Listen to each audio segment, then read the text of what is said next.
So welcome to the September JPNA Planning and Zoning meeting. This meeting will be recorded. So if you would prefer not to be a part of the recording, feel free to turn off your camera, change your name, or exit the meeting at this point. My name is Rachel Bloomerth. I am one of the co-chairs of the Jeffreys Point Neighborhood Association. Josh, go ahead and introduce yourself. Hey, I'm Josh. I was just appointed at the beginning of September as the secretary. Hey, Susan. And Sorry. Go ahead, Hi, Susan. I'm Susan Huang. I'm the vice chair. And I am Andrew Pike. I'm the treasurer. Margaret Farmer is on. Yes, I just made it. There we go. I am in a car though, so you will have me. I will keep my screen off or my camera off a great deal. My name is Margaret Farmer, and I am co-chair of the Jeffreys Point Neighborhood Association. Have you guys made the announcement about the recording? Yes. Excellent. All right. Sorry. Do you have announcements, Margaret? I do. I just wanted to remind people that this weekend is a big weekend. If I can turn a light on here. I just want to remind people that this weekend is a big active weekend in Jeffreys Point. This Saturday, we have the Love Your Block cleanup that is sponsored by the mayor's office. Thank you to Josh, who is here this evening. He has been coordinating these efforts. So thank you, Josh, for your hard work. I've got a new set of flyers by the city that'll be posting on social media, just in case you need an extra reminder. So that's great. And everybody is meeting at 9 a.m. at Brophy Park. Is that correct? That's correct. Great. You do not need to pre-register to join. If you let us know you're coming, though, we do appreciate it, but it is not a requirement. And then on Sunday, we're going to be having a great swap, is what we're calling it. Basically, we're encouraging residents to put items in front of their house that are in good condition and put a sign on them that labels them as free. The idea is to encourage a large number of people to come to our neighborhood to take our items away. We ask that you not block sidewalks or driveways, and you be respectful of others' private property. And the reason we're doing this is to make it easier for those who may have trouble to remove items or get rid of them, give them an easy way to get them out of their house, but also reduce the overall amount of trash that we have in the community. If you have any questions, there are posts on social media, and you are welcome to email board@jeffreyspoint.org. Rachel, did you want to introduce the planning and zoning project for tonight, and we'll get going? Of course. So tonight we only have one project. It is 130 Marginal Street. It is their third presentation. They will, the proposal is to erect a new 4-story, 4-family dwelling, approximately 5,450 square feet. The developer is Noel DiCarlo, and they're represented by Drago and Toscano. I believe I saw Matt here to present. Hey, Rachel, good evening. Hello, take it away. And before you begin, Matt, I just wanted to mention to everybody that if you do have questions and you are not a direct abutter that will be allowed to speak this evening, please feel free to enter your questions or comments into the chat at any time during the presentation, and we will try and get to. All right. Thank you, Andrew, and thank you again, Rachel and Margaret, everyone, for having us, and Josh as well. Congratulations on your new position. We appreciate you having us back again. As mentioned, this is our third time before the zoning subcommittee. We've also had an abutters meeting, as well as a few private abutter Zooms to work through some of the initial issues. I know there might still be some concerns, so we'll be happy to hear those tonight, but we do appreciate you having us back to explain the changes and where the project currently stands. So what you're looking at now is just the cover page, obviously 130 Marginal Street. You're seeing a rendering of the proposed building. The one thing I'll point out here is the shift in the orientation of the building on the top floor specifically. We did hear from an abutter at the last meeting that there is that window that's right on the lot line, which you can't see from this view on the abutting building.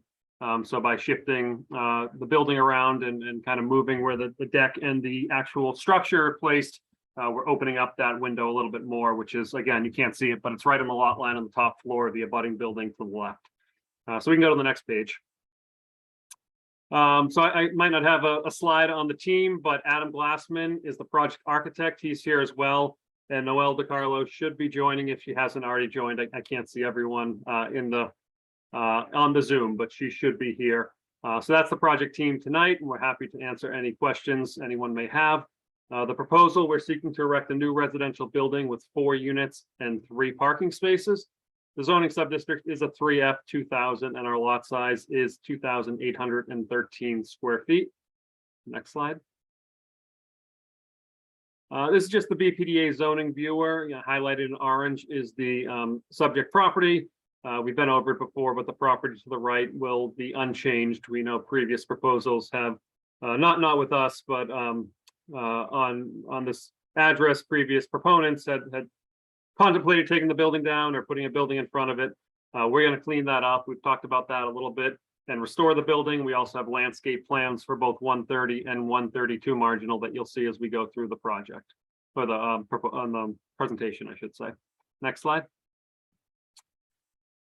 So this is the full zoning analysis. Without getting too far into all the numbers, you can see on the left side is the dimensional regulation.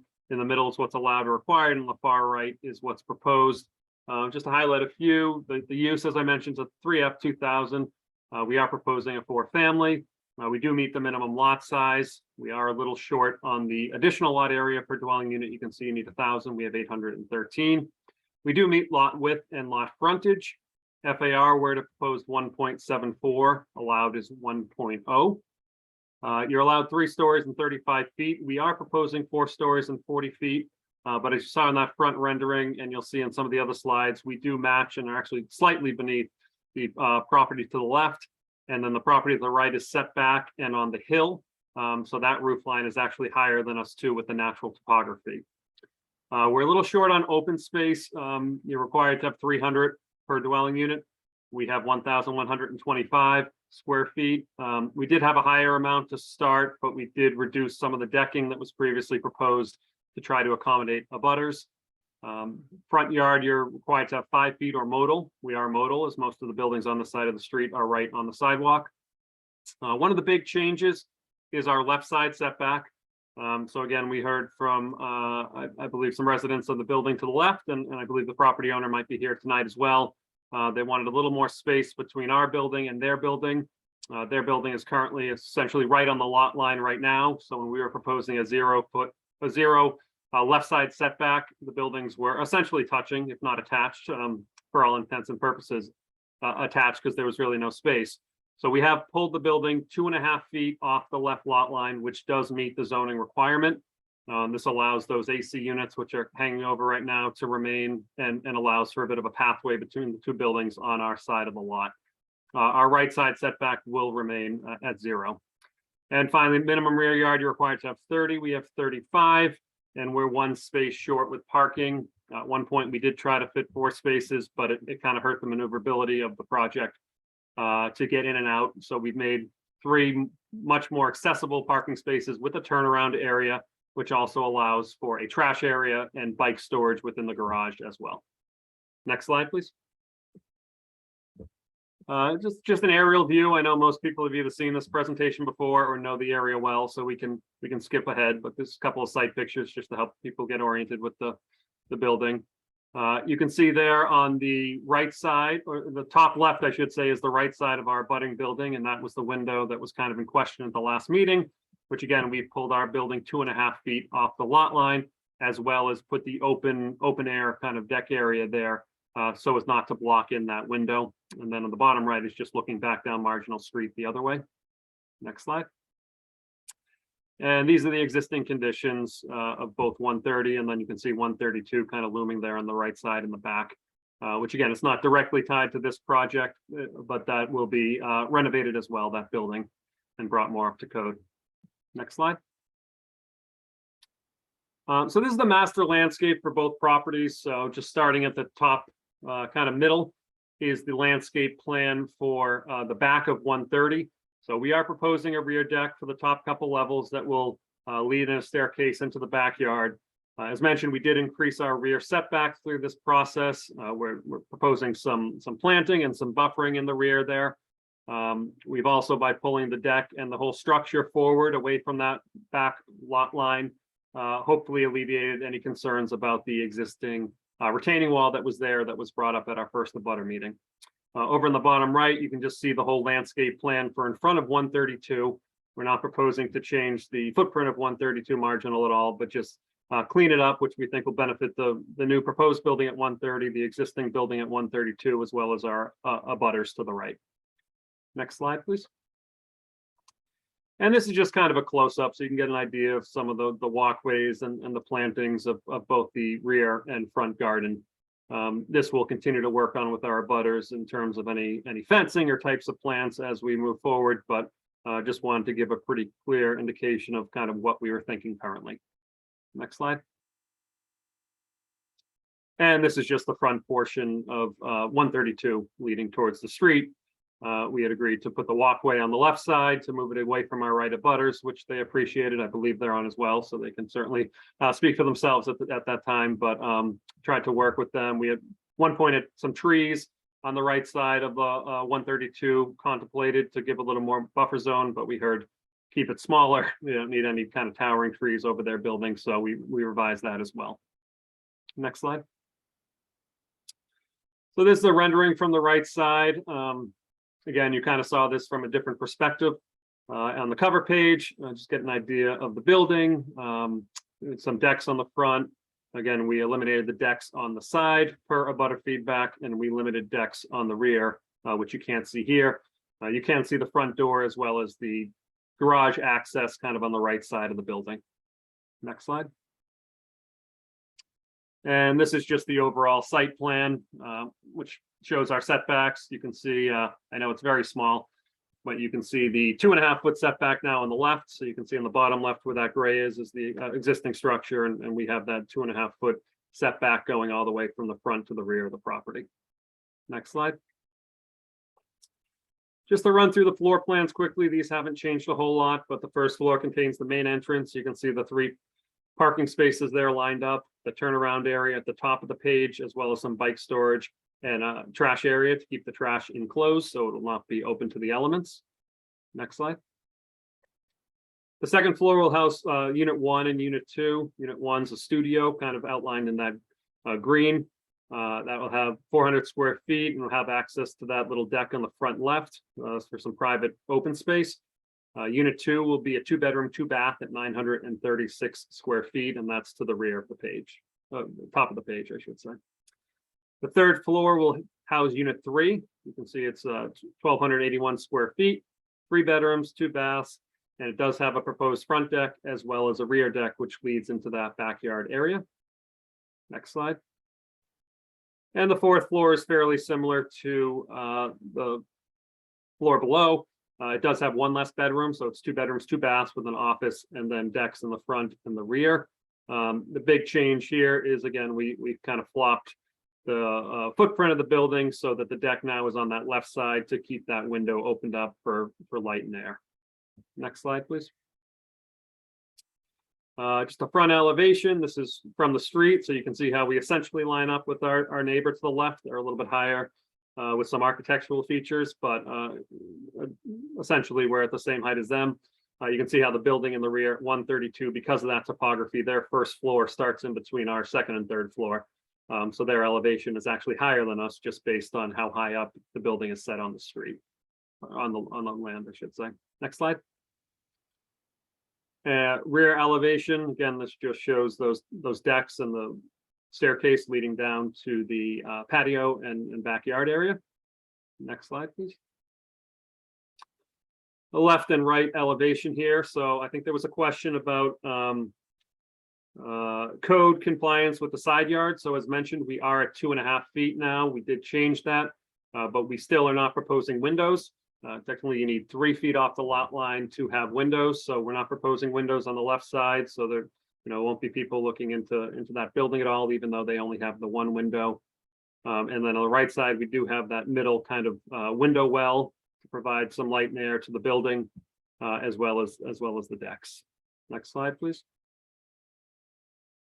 This is just a building sectional. Just kind of shows you the change in topography going from right to left on the page. You can see at the far left, how essentially the garage area and trash enclosure becomes below grade as you move because of that steep change in topography going from front to back. And then just moving up through the building, you can see the main stair corridor, as well as where some of the decks were proposed. Next slide. Couple of perspectives, really just different angles and different details of some of the images you've seen already. So we can go ahead and skip ahead to the next page. So this is the left elevation for 132 Marginal. So at the top is existing. We are proposing to carry past the building as it is a little bit. So we would be losing a few windows. I know that's been brought up at a few abutters meetings and JPNA meetings in the past. Where the windows will be filled in, they already have front windows, so no rooms will be windowless moving forward. It's just a reconfiguration of the windows when the building itself gets renovated. Next slide. And just an aerial site picture of 132. And again, some of the existing conditions there at the abutting property and with the proposed new building. Next slide. So that concludes the presentation. I'll happily take any questions or comments. Thank you.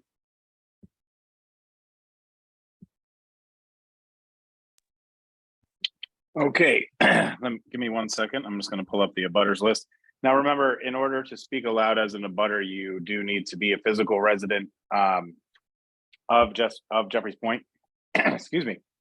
And you also need to have registered for this meeting within 24 hours before the meeting in order to speak aloud. The people who have done so are Jay Woodstock, Joanna Cook, Edward Chancarelli, Mary Grace Graveles Festa, Amanda Lanzilli, Caitlin, I'm so sorry, Caitlin Andriakas, Mike Dwyer. You're good. Andriakas, I'm so sorry. Mike Dwyer, Ethan Hill, John Vitale, and Kim Vitale. So if you would like to speak aloud and have a comment, please raise your hand, or if you don't know how to do that, let me know through the chat and we can get you speaking.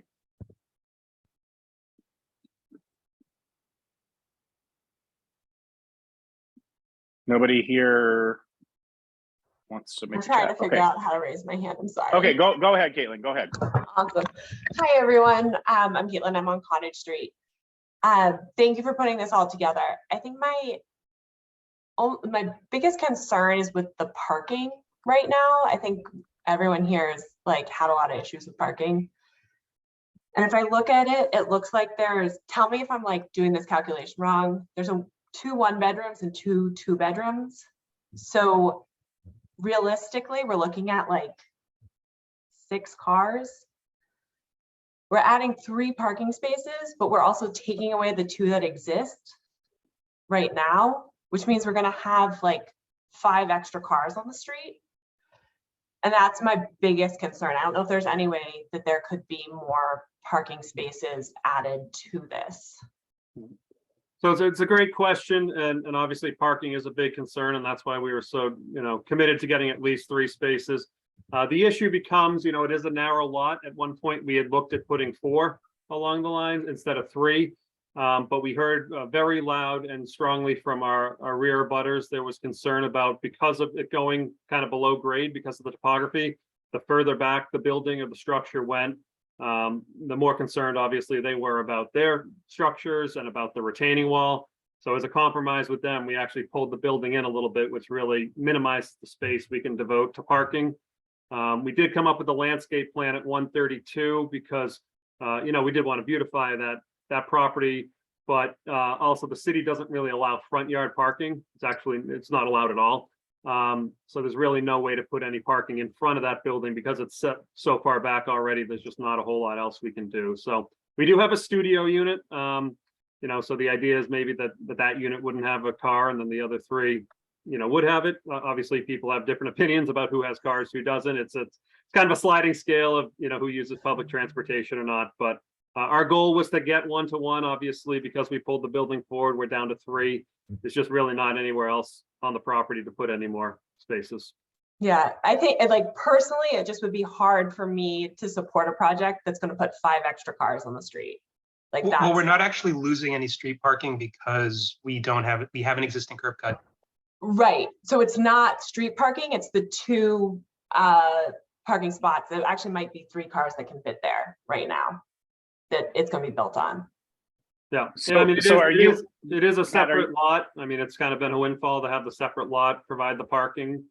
But I hear you, but it's just, there's no way to kind of put anything there without losing that. And we can't replace it on 132. The city won't allow it.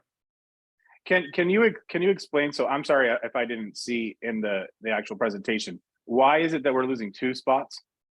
I believe so currently there's 2 different properties, right? There's 130 and there's 132, and 132 in the past has used 130 as basically a parking lot. So we have to take that away because we're putting the building there. So she's saying we're losing 2 parking spaces that 132 currently uses, even though that's not part of the project. Oh, okay, I understand. Sorry. Because 130 is an empty lot. Correct. So those individuals would have to now park somewhere else. Understood. was I like- thought there was some sort of curb cut scenario going on that was different. Okay, I understand. Thank you. Thank you. And then Mike Dwyer, if you'd like to unmute, go ahead.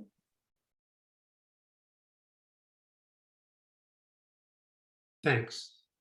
So it's not so much about this building. This is the future of Marginal Street.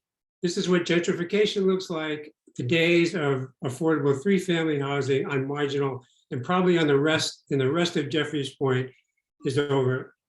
A precedent was set last year when the neighborhood tied on a project that we opposed at 64 Haynes Street, which is similar to this, a building way too big for the lot. It's destroying something that's been open space for 60 years at least, a mature maple tree. The same thing here, that garden's going, people's views are going, lights going. These are luxury apartments. It's what's coming for all of Marginal Street. This type of construction is going to go from Orleans down to the shipyard on every buildable lot. I hate to be the bearer of bad news. I mean, everybody knows it.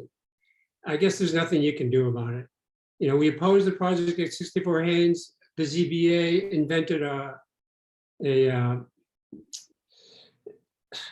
a hardship and granted the variances anyway. So that's what I have to say. On the positive side, the plus side for this project, at least it's not represented by Richard Lins. I guess that's all I have to say. Michael, we appreciate that you have an opinion, but negativity towards anyone is not helpful. Oh, come on, it's a joke. Okay. Well, it didn't come across as a joke, but I appreciate hearing that it's a joke. I do agree with you. It is very difficult for families in Jeffrey's Point.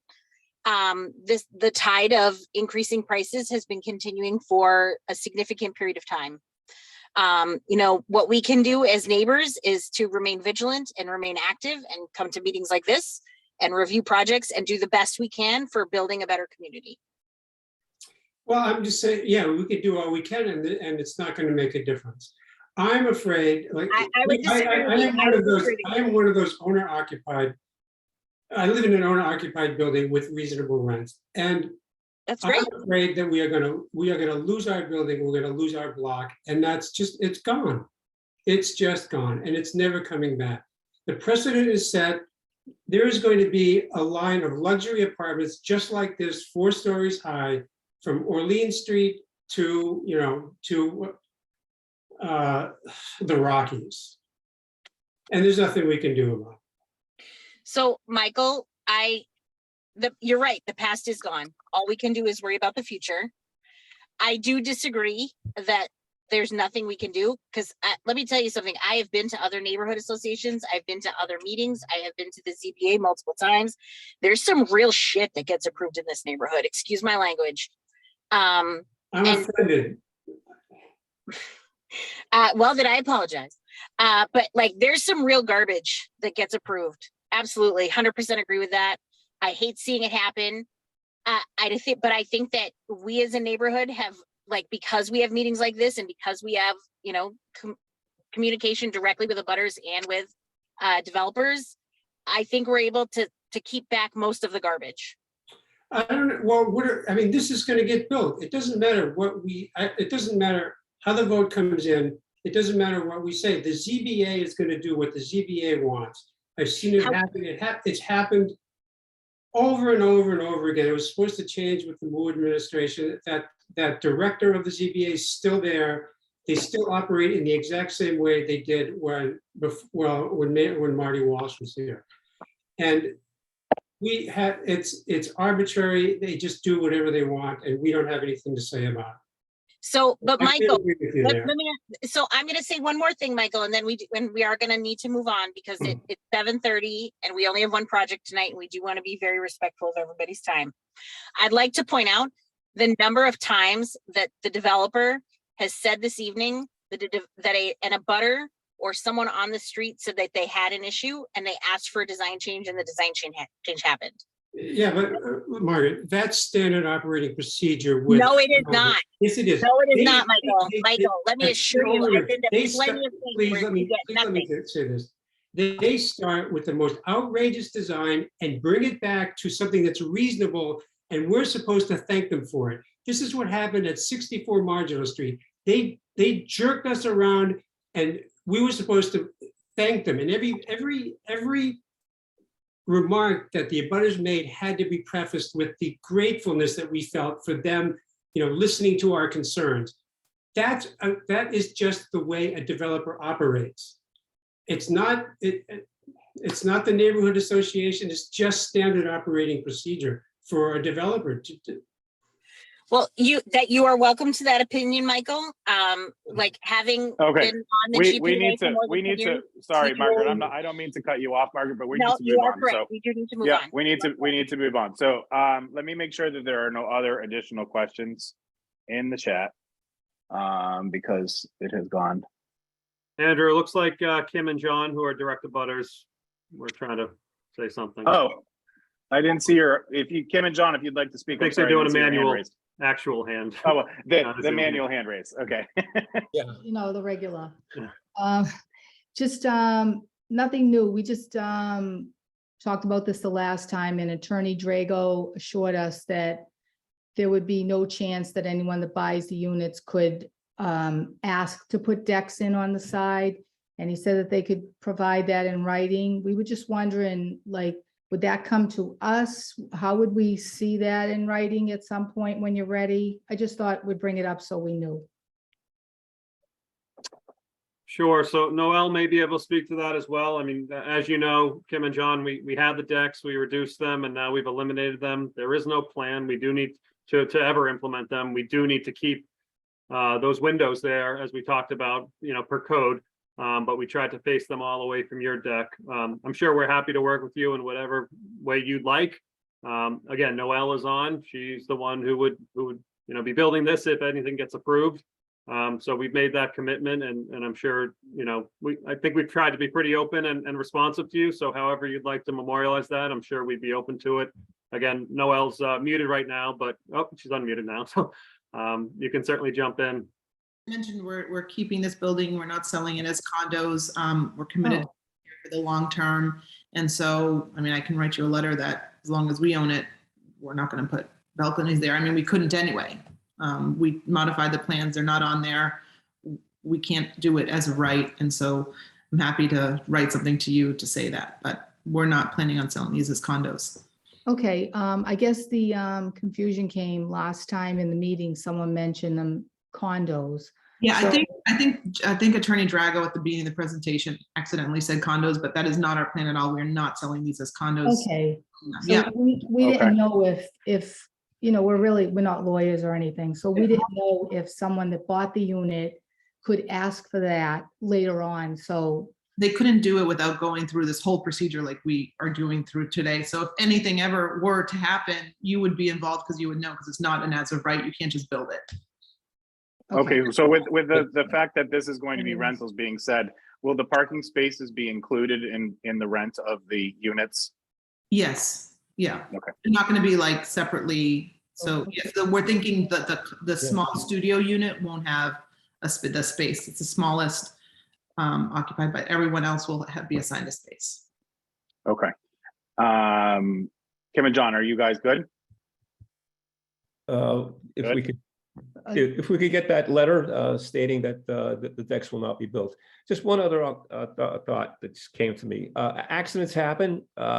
If there's any damage done to our building or property, will you take care of that?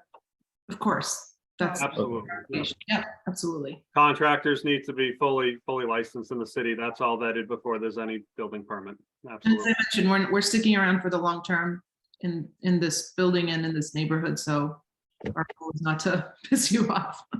Okay, because we'll be here too, so Here. looking forward to seeing you around.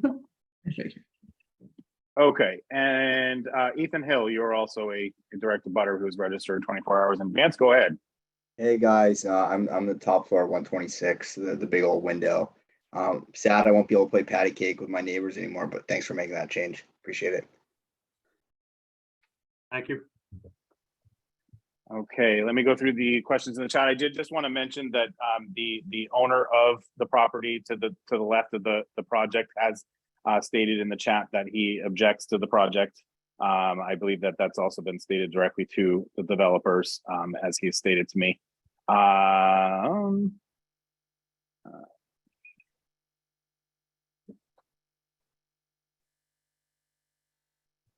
sorry, I need to go through this chat that's been sitting here for a minute. There are no additional questions in the chat at this time.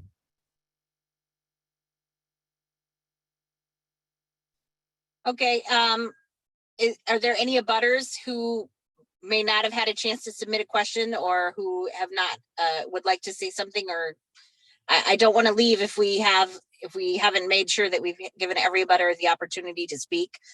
We have. Okay, excellent. In that case, I will make a few announcements just to see if they're, just because they need to be done. And then also to give people a moment to submit any final questions through the chat. Again, a reminder that this meeting was recorded. A copy of the recording and the meeting minutes will be available on the Jeffries Point, and the Jeffries Point website, which is www.jeffriespoint.org. As always, if you have a question or a concern, please contact us at board@jeffriespoint.org, which is our email address. We will have a monthly meeting in October. The meeting will be on the second Tuesday of the month because the second Monday of the month is Columbus Day or Indigenous Peoples Day. And traditionally, it has been very difficult for elected officials and city staff to attend if it is held on a holiday. So a reminder, it will be on Tuesday, not the Monday. And that reminder will be posted on social media. And if you receive our emailed updates, it will be reiterated in that as well. Andrew, do we have any final questions in the chat? No, there was just one person who registered late that came on by phone. So if you, well, it doesn't really matter for P&Z, does it? I mean, if they'd like us to collect their name for the record, it's always nice to have an accurate record. Yeah, it's up to you, person with the 5615 phone number that ends in 5615. If you'd like to unmute and tell us who you are, we're happy to do so, or if not, that's fine too. You can remain anonymous. Okay, no worries. So I will say thank you to everyone who has participated this evening. Thank you to the board for all of your hard work. And everyone have a good night. Thank you, everyone. Have a good evening.